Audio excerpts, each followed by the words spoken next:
মুহূর্তে আমরা আমাদের সম্মাননা অনুষ্ঠান নিয়ে শহর কলকাতার বিভিন্ন পূজা প্যান্ডেলে যেমন ঘুরছিলাম, এই মুহূর্তে আমরা এসে পৌঁছেছি মাঝজনী পল্লী উন্নয়ন সমিতিতে। আমরা ঢুকবো এবং আস্তে আস্তে প্রবেশ করব প্যান্ডেল মুখ্য দ্বার দিয়ে। আপনারা দেখছেন সেই দৃশ্য সরাসরি আমাদের পর্দায়।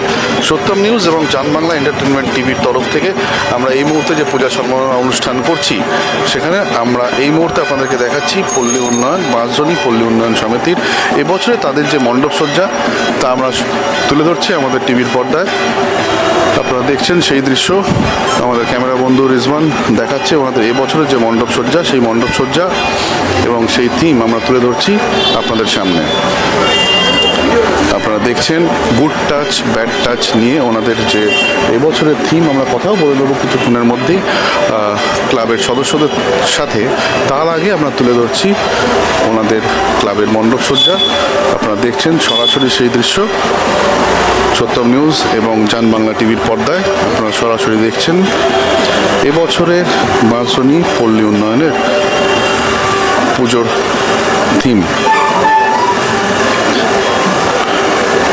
আপনারা দেখছেন সেই দৃশ্য সরাসরি আমাদের পর্দায় আমরা তুলে ধরছি। আপনারা দেখছেন এই মুহূর্তে একটা সামাজিক বার্তা দেওয়ার লক্ষ্যে মাঝজনী পল্লী উন্নয়ন সমিতি তাদের এবছরের যে মণ্ডপসজ্জা তা তুলে ধরেছেন আপনাদের সামনে। এবং আমরা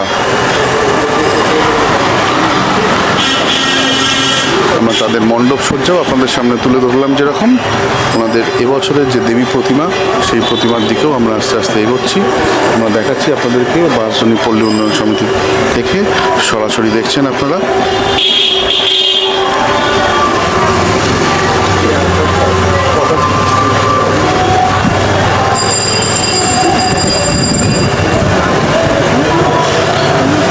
দেখছেন এই মুহূর্তে আমরা সরাসরি এখন ওনাদের এবছরে যে মণ্ডপসজ্জা দেখালাম, তারপরে আমরা দেখাচ্ছি দেবী দুর্গার স্বরূপ।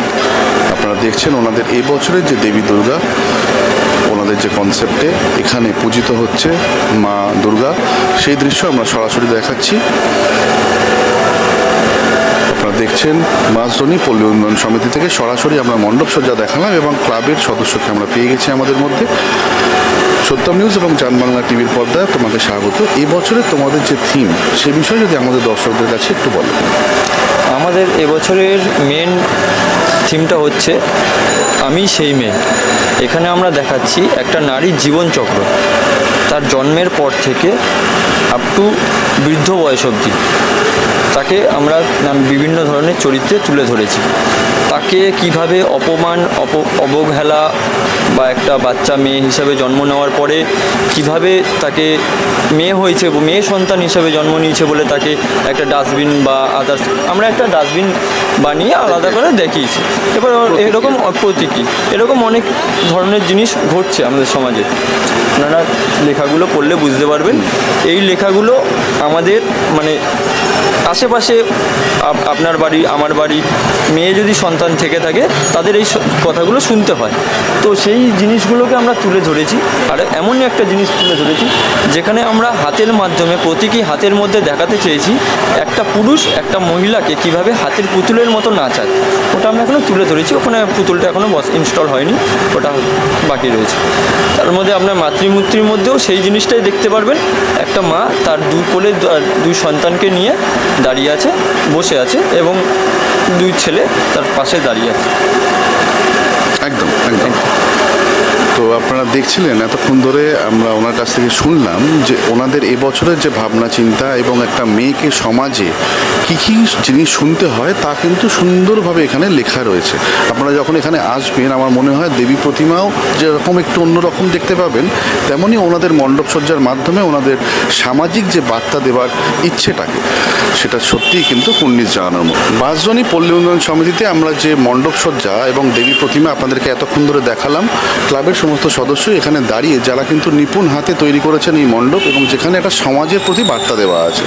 তার জন্য আমাদের পার্টনার A to Z সলিউশনের তরফ থেকে আমরা আজকে ওনাদের হাতে তুলে দিচ্ছি 5,000 টাকার গিফট ভাউচার্স। সত্যম নিউজ এবং জান বাংলা এন্টারটেনমেন্ট টিভির তরফ থেকে আজকে আমরা এই ভাউচার তুলে দিয়ে ওনারা যে সমাজের বার্তা, সমাজকে যে বার্তা দিতে চাইছে তার পাশে দাঁড়ানোর একটা অঙ্গীকার নিলাম। ক্যামেরা রিজওয়ানের সাথে আমি সৌভিক।